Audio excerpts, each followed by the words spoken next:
Right breaking news చూస్తున్నాం. తెల్లవారుజామున 3 గంటలకి ఘోర రోడ్డు ప్రమాదం చోటు చేసుకుంది కోనసీమ జిల్లాలో. అయితే ఒక ఫ్యామిలీ కారులో ప్రయాణిస్తుండగా తెల్లవారుజామున 3 గంటలకి కాలువలోకి కారు దూసుకెళ్లిపోయింది. అయితే భర్త సేఫ్ గా బయటకు వచ్చారు, కానీ భార్య, 2 పిల్లలు విషయం ఇంకా తెలియాల్సి ఉంది. వారు గల్లంతైనట్లు తెలుస్తుంది, కాలువలోనే ఉన్నట్లు తెలుస్తుంది. మనం విజువల్స్ లో చూస్తున్నాం, కారు లోయలో ఉన్నట్టు కనిపిస్తుంది. అయితే భర్తను కూడా మనం బిగ్ టీవీ ఎక్స్క్లూజివ్ గా విజువల్స్ లో చూస్తున్నాం. ఆయన కన్నీరు మున్నీరుగా కింద వెలిపిస్తున్నట్లు కూడా కనిపిస్తున్నారు. అయితే దీనికి సంబంధించి మరిన్ని డీటెయిల్స్ మా రిపోర్టర్ శివశంకర్ అందిస్తారు, వారిని అడిగి తెలుసుకుందాం. రైట్ శివశంకర్, చెప్పండి అసలు డీటెయిల్స్ ఏంటి, అసలు ఏం జరిగింది, ఏ సమయంలో జరిగింది? చూసుకున్నట్లయితే అంబేద్కర్ కోనసీమ జిల్లా ఈ గన్నవరంలో అయితే ఈ ఘటన అయితే చోటు చేసుకుంది.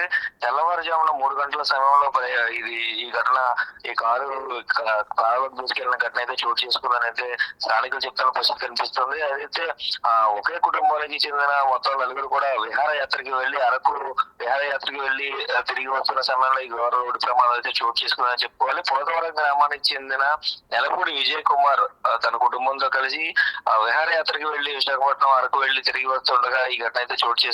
అయితే పి గన్నవరం సమీపంలోనే చింతవారిపేట వద్దకు వచ్చేసరికి కారు అదుపు తప్పి ఒక్కసారిగా పంటకాలలోకి తీసుకెళ్లినట్లుగా అయితే విజయ్ చెప్పిన పరిస్థితి అయితే కనిపిస్తుంది. అయితే అతి కష్టం మీద కారు డోర్ తీసుకుని విజయ్ ఒక్కడే బయటకు వచ్చి కుటుంబ సభ్యులు కాపాడే ప్రయత్నం చేసినప్పటికీ కూడా ఏదైతే పంట కాలంలో ఒడి ఎక్కువగా ఉండడం తోటి కారులోంచి అయితే ఆయన అతి కష్టం మీద బయటకు వచ్చారు, కానీ ఫ్యామిలీని కాపాడే ప్రయత్నం చేసినప్పటికీ కూడా అది కుదరకపోవడం తోటి పోలీసులకు సమాచారం ఇచ్చారు. అయితే ఘటనా స్థలానికి చేరుకున్న పోలీసులు పూర్తి స్థాయిలో అయితే రక్షించే చర్యలు అయితే చేపట్టారు. కానీ పూర్తిగా చూసుకున్నట్లయితే ఇప్పటికే మొత్తం ముగ్గురు గల్లంత అయిపోయిన పరిస్థితి కనిపిస్తుంది.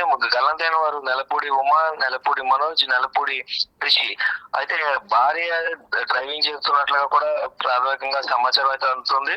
అయితే ఈ నేపథ్యంలో కారు అదుపు తప్పి ప్రమాదం జరిగినట్లుగా కూడా తెలుస్తుంది. అయితే పూర్తి స్థాయిలో చూసుకున్నట్లయితే ఇప్పటికే భార్య ఉమా మృతదేహం లభించినట్టు పోలీసులు నిర్ధారించారు. అలాగే చూసుకున్నట్లయితే మనోజ్ 9 ఏళ్ల మనోజ్ మృతదేహం కూడా ఇప్పటికే లభ్యమైంది.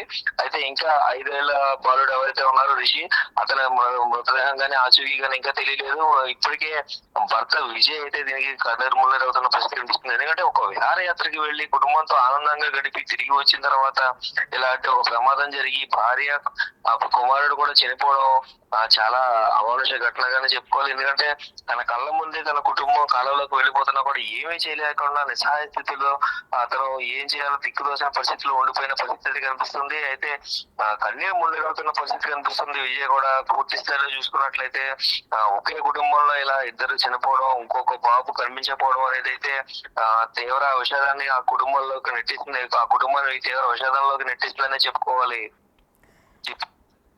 సంబంధించిన డీటెయిల్స్. రైట్ శివశంకర్, మరి పొగమంచు కారణంగానే ఈ ప్రమాదం చోటు చేసుకుందా? ఎందుకంటే కోనసీమ జిల్లా కావచ్చు, ఇది ఇటు పక్క నుంచి కావచ్చు, పూర్తి స్థాయిలో తెల్లవారుజామున ఈ ఉమ్మడి తూర్పుగోదావరి జిల్లా వ్యాప్తంగా కూడా పొగమంచు కమ్మేస్తున్న సమయంలో మనం వీడియోస్ లో కూడా చూడొచ్చు క్లియర్ గా. పూర్తిగా పొగమంచు కమ్మేసిన సమయంలోనే రోడ్డు టర్నింగ్ లో ఏదైతే పంటకాలలోకి దూసుకెళ్ళినట్టుగా కూడా తెలుస్తుంది. ఏదైతే టర్నింగ్ చూసుకున్నట్లయితే రోడ్డు స్ట్రైట్ గా ఉందని భావించి ఎవరైతే ఉమా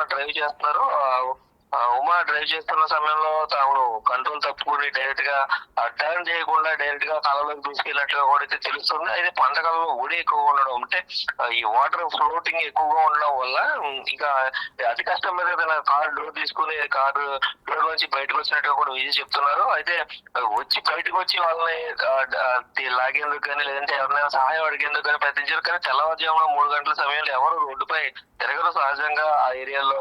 ఎందుకంటే పల్లెటూరులో 3 గంటల సమయంలో ఎవరు ఉంటారు కాబట్టి తను ఎంతసేపు ప్రయత్నించినా కూడా అక్కడ కుటుంబాన్ని అయితే కాపాడలేకుండా నిస్సహాయ స్థితిలో ఉండిపోయి పోలీసులకి సమాచారం ఇచ్చి ఆ పోలీసులు హెల్ప్ తీసుకున్న తర్వాత కూడా ఫ్యామిలీని కాపాడుకోలేకపోయిన పరిస్థితి కనిపిస్తుంది ఇక్కడ. ఎస్ శివ, మరి ఘటనా స్థలానికి వారి కుటుంబ సభ్యులు ఎవరైనా వచ్చే సమాచారం ఏమైనా ఉందా?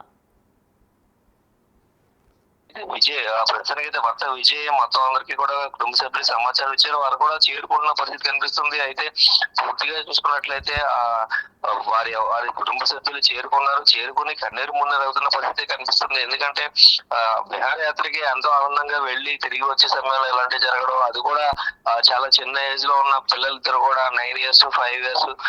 కాబట్టి ఇద్దరు కుమారులు ఒక ఆడగాడు చనిపోయారు, ఇంకొక చిన్న కుమారుడు ఆచూకీ ఇంకా తెలియలేదు. భార్య చనిపోయింది.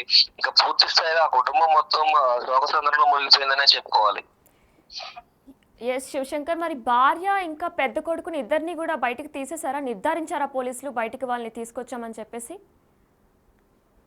ఇప్పుడే భార్య పెద్ద కుమారుడి మృతదేహాలు కూడా లభించాయి. కొంచెం దూరంలోనే అదే చూసుకున్నట్టయితే కోతవేడి దూరంలోనే ఈ 2 మృతదేహాలు కూడా లభించినట్లుగా అయితే పోలీసులు నిర్ధారించారు. అక్కడికి ఇప్పుడు విజయ్ కూడా చేరుకున్నట్లు కూడా మనకి తెలుస్తుంది. Yes, thank you Shivshankar. Right, మనం బిగ్ టీవీ ఎక్స్క్లూజివ్గా విజువల్స్ చూస్తున్నాం. కార్ చూసినట్లయితే లోయలోకి పడిపోయింది. అయితే దీనికి ప్రధాన కారణం కాకుండా చెప్పుకున్నట్లయితే మనకి మహిళ డ్రైవింగ్ చేస్తున్నట్లు కూడా పోలీసులు నిర్ధారించారు. అయితే మహిళ డ్రైవింగ్ చేస్తున్న క్రమంలో తెల్లవారుజామున 3 గంటలకి ఈ ప్రమాదం చోటు చేసుకున్నట్లు మనకి తెలుస్తుంది. అయితే భర్త సేఫ్గా బయటకు వచ్చారు, కానీ ఆయన కళ్ళ ముందే కారు మునిగిపోవడం, ఆయన యొక్క ఫ్యామిలీ భార్య అలానే 2 పిల్లలు కూడా మునిగిపోవడం ఎంతో శోకసంద్రంలో మునిగిపోయారు భర్త అనేది. అయితే మరి 2 పిల్లలు కూడా ఇప్పటికీ కూడా చిన్న బాబు ఇంకా కనిపించడం లేదని సమాచారం మనకుంది. అయితే పెద్ద బాబు అలానే భార్య కూడా ఇప్పటికే పోలీసులు వాళ్ళిద్దరిని కూడా బయటకు తీసుకొచ్చినట్లు తెలుస్తుంది. అయితే దీనికి సంబంధించి అప్డేట్స్ కొనసాగుతూనే ఉంటాయి. చూస్తూనే ఉండండి బిగ్ టీవీ.